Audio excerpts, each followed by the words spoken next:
আমাদের পরে আমরা যখন খেললাম ইন্ডিয়া পাকিস্তান শ্রীলঙ্কা মোটামুটি একটা এক্সপিরিয়েন্স হচ্ছে। আমাদের পরে যারা আসছে যে ধরেন মাহমুদুল্লাহ, মুশফিক, হিউজ এক্সপিরিয়েন্স। আমরা অনেকেই বলি যে একটা প্লেয়ার কেউ সাকসেস হলে বলি যে এটা আমার প্লেয়ার। আরে আপনি তো আরও 100টা প্লেয়ার ছিল, ওই প্লেয়ারগুলো কোথায় গেছে? আমিও বলবো যে লাকি যে মুশফিকুর রহিমের সাথে খেলার সুযোগ পেয়েছি, বিকজ এত বড় একটা প্লেয়ার আমি তার জায়গায় আগে কিপিং করেছি, ফ্যান্টাস্টিক ক্যারিয়ার তার। সাকিব এখন দেশে নাই, তামিম কমেন্ট্রি করতেছে, সবাই চায় আসলে তামিম কমেন্ট্রিতেই থাকুক। সেক্ষেত্রে রিয়াদ এবং মুশফিকের আসলে ক্রিকেট আপনি কোন ভূমিকা আসলে দেখতে চাচ্ছেন ভবিষ্যতে? আমি ভূমিকা এখন বর্তমানে ধরেন মুশফিক রিটায়ারমেন্টে গেছেন, তামিম রিটায়ারমেন্ট এই কী বলে মাহমুদুল্লাহ রিয়াদ গেছেন, ইনারা হয়তো আরও কিছুদিন খেলবেন, বিভিন্ন এরিয়ায় আরও খেলবেন। বাট আমি মনে করি যত শীঘ্র সম্ভব আমাদের বোর্ডের উচিত হবে যে এই সব সিনিয়র খেলোয়াড়রাকে বোর্ডের আশেপাশে বিভিন্ন জায়গায় নিয়ে আসা, তারা কি করতে চান, তাদের যে ড্রিমগুলো আছে সেই ড্রিমগুলো এখানে বাস্তবায়ন করা। দেখেন আমার মনে আছে যে আমাদের থেকে যারা সিনিয়র প্লেয়ার ছিলেন অনেক আগে, ধরেন আমাদের থেকে 10-15 বছর আগে, তারা কিন্তু খেলতেন Papua New Guinea, Kenya, Malaysia, এই টিমগুলোর সাথে তারা খেলতেন। তাদের এক্সপিরিয়েন্সে কিন্তু খুব একটা বেশি ছিল না, প্লেয়িং এক্সপিরিয়েন্স ছিল বাট ওই লেভেলে ছিল না। আমাদের পরে আমরা যখন খেললাম ইন্ডিয়া পাকিস্তান শ্রীলঙ্কা মোটামুটি একটা এক্সপিরিয়েন্স হচ্ছে। আমাদের পরে যারা আসছে যে ধরেন মাহমুদুল্লাহ, মুশফিক, হিউজ এক্সপিরিয়েন্স, প্রত্যেকটা ইন্টারন্যাশনাল দেশের সাথে খেলেছে, কত মাঠ দেখেছে, কত মাঠের কর্মীর সাথে মিশেছে, কত খেলোয়াড় বন্ধু হয়েছে।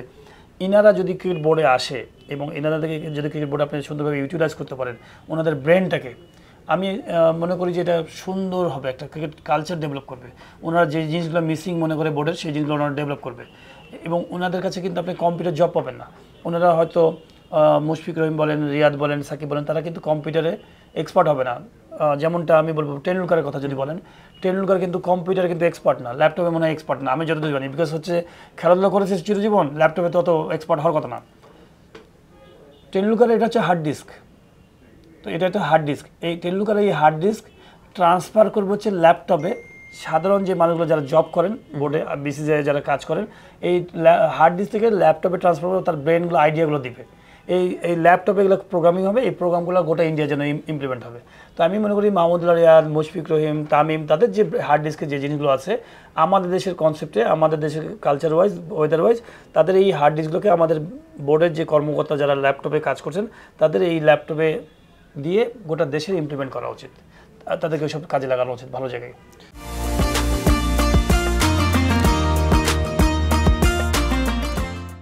একটু আমরা আপনার নিজের ক্যারিয়ার দেখে যাই, শুরুর দিকে যখন মুশফিকুর রহিম টিমের আসলো এবং মুশফিকুর রহিম টিমে আসার কিছুদিন পর আপনি নিজের টিম থেকে সরে গিয়ে তাকে জায়গা দিয়ে দিলেন। আসলে ওই সময়টা আসলে কী ভেবেছিলেন? হয়তো বা আপনি তাকে ওই সময়টা জায়গা না দিলে হয়তো আমরা যে মুশফিকুর রহিমকে এত বছর সার্ভিস পেলাম বা এখন যেরকম দেখছি তাকে পেতে হয়তো আমাদের আরও অনেক বেশি সময় লাগতো। সো আপনি তখন কী ভেবেছিলেন, কীভাবে আসলে জায়গাটা ছেড়ে দিয়েছিলেন? দেখেন, আমরা কিন্তু সবসময় বলি যে আমরা কেউ সুযোগ করে দিয়েছি মুশফিকুর রহিমকে, আর কেউ করে দিই সুযোগ, কিন্তু আমার কাছে মনে হয় মুশফিকুর রহিম নিজেই করে নিয়েছে, তার পারফরমেন্স তাকে কিন্তু ওখানে নিয়ে গেছে।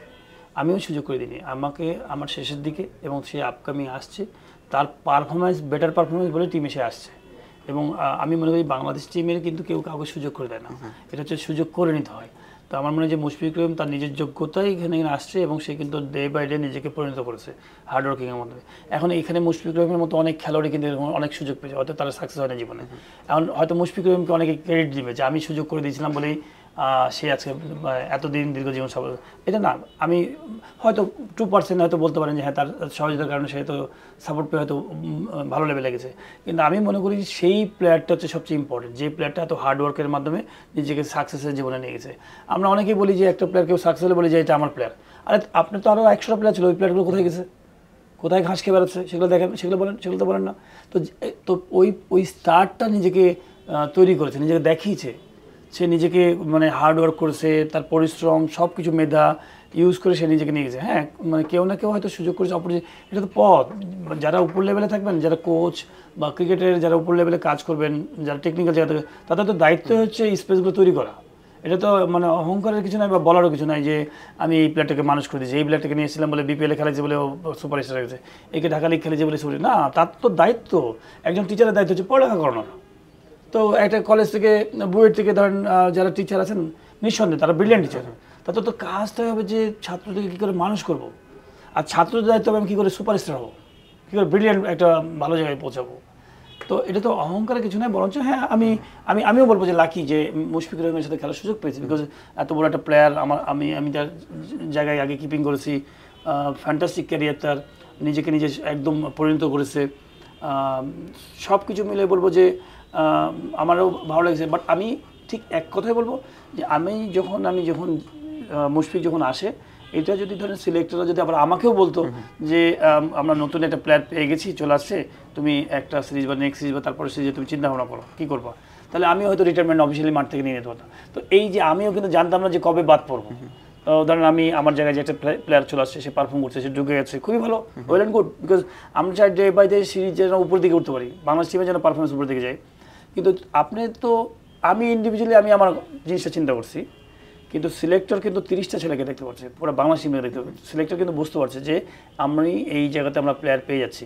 তাহলে আপনি যদি ওই সিনিয়র প্লেয়ারের সাথে যদি ডিসকাস করে ফেলতে পারতেন যে দেখো আমরা কিন্তু একটা ব্যাকআপ প্লেয়ার পেয়ে গেছি, আমার মনে হয় যে তুমি একটা বা দুটো সিরিজের মধ্যে তুমি তোমার মতো করে চিন্তা করে ডিসিশন নাও যে কী করবো, আমরা কিন্তু তোমাকে একটা ভিউ দিয়ে দিলাম, তাহলে প্লেয়ারটা কিন্তু একটা অপশন পেয়ে গেলো। আর দেন হয়তো সিলেক্টর বললো যে আমরা কিন্তু তোমার জন্য সুন্দর করে একটা পরিবেশ তৈরি করবো, তুমি ওইভাবে এনভায়রনমেন্টটা তুমি অ্যানাউন্স করতে পারো।